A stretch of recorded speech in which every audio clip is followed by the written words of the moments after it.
Hello and welcome to Top Story. The Eurozone is facing its biggest challenge since it was founded 11 years ago. Greece is desperately trying to reduce its budget deficit, but still risks defaulting. The nervousness of investors has spread to other countries in southern Europe with sizable deficits. That's Portugal and Spain, who are in trouble as well now. The danger is that economic instability sweeps the Eurozone just as the global crisis begins to recede. That's the unpalatable scenario facing EU leaders attending a special summit in Brussels this Thursday. And it's a huge challenge for Europe's new political architecture created by the Lisbon Treaty. Well, to discuss this, I'm joined by Ali Fatemi, Professor of Finance at the American Graduate School in Paris. Good morning to you. Thanks for being on the show. Can you explain to us what it means when a country defaults? Well, essentially, the market loses confidence in the ability of that country to pay its debts. And this allows speculators to take advantage of the situation. As a result, that country has to pay higher and higher interest rate in order to attract buyers for its bonds.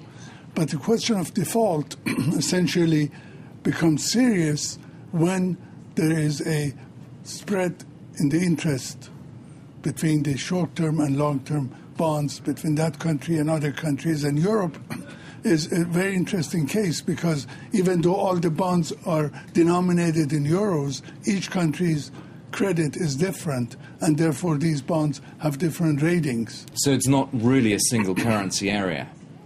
Well, unfortunately not, because in a single currency area you have a fiscal authority as well as a monetary authority. It's impossible to manage the economy simply with one hand, and that is monetary policy. You need to have fiscal policy, you need to have central authority on the budget. We'll come on to that in a minute, but first of all, what is the risk of Greece defaulting, and what would the impact be on the Eurozone? Would it actually destroy the Eurozone? Well, the chances of Greece defaulting are very low. And they're one of the three possibilities for Europe. One is to do what they did with Lehman Brothers, to let Greece default, which is an impossibility. Europe can't do that. Second one is to let IMF step in, which most probably Europeans don't like that. The third alternative would be for European countries to bail Greece out at a very heavy cost and after some periods of punishment. You think that's the most likely, the third option, to bail Greece out? Yes, I think they will. And they have started by first pressuring the Greeks to tell the truth and not to fudge the numbers. The Eurostat is now on their back because all the data they were giving before turned out to be false.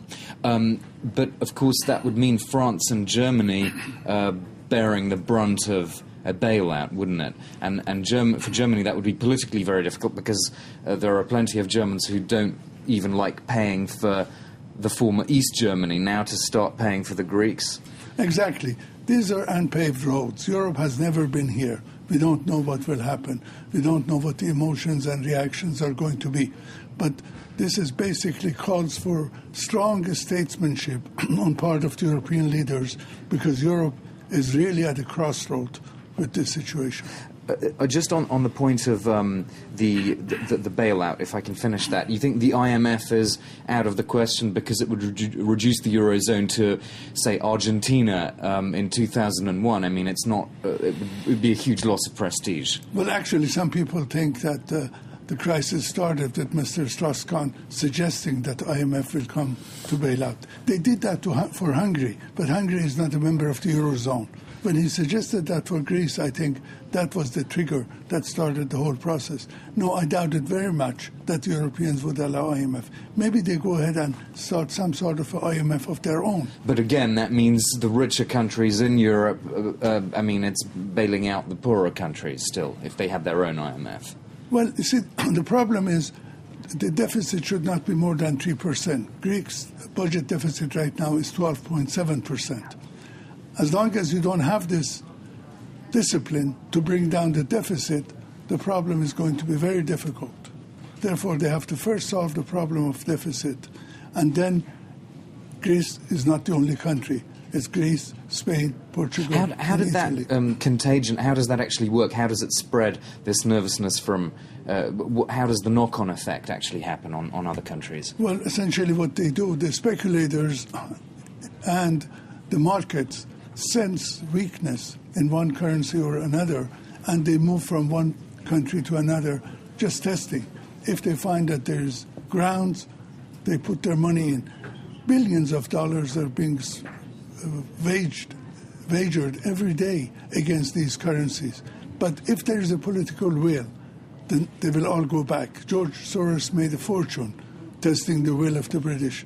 And I'm sure there are George Soroses right now waiting to take advantage of this situation. Is there much speculation going on now with the nervousness already spreading from Greece to other countries? Yes, if you look at the amount of money which is right now spent on those swaps, which are some kind of insurance against these bonds being good or failing, you can see that there is a strong speculation going on, and this speculation reflects itself in the falling euro.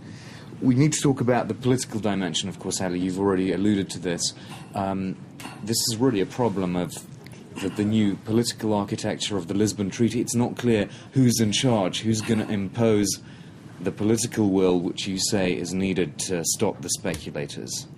Well, unfortunately, this is happening at a very critical time when no one knows who's in charge. There's competition going on over who is taking over the leadership in Europe. But I think essentially those who are going to pay, which is the Germany, France, or some of the Nordic countries, are going to take the lead, because if they are going to pay, they are going to call the shots. So you think once again the nation states will really steam ahead of, for example, a permanent EU president, Herman Van Rompuy, and also this rotating presidency, which the Spanish now hold? There's a conflict right there.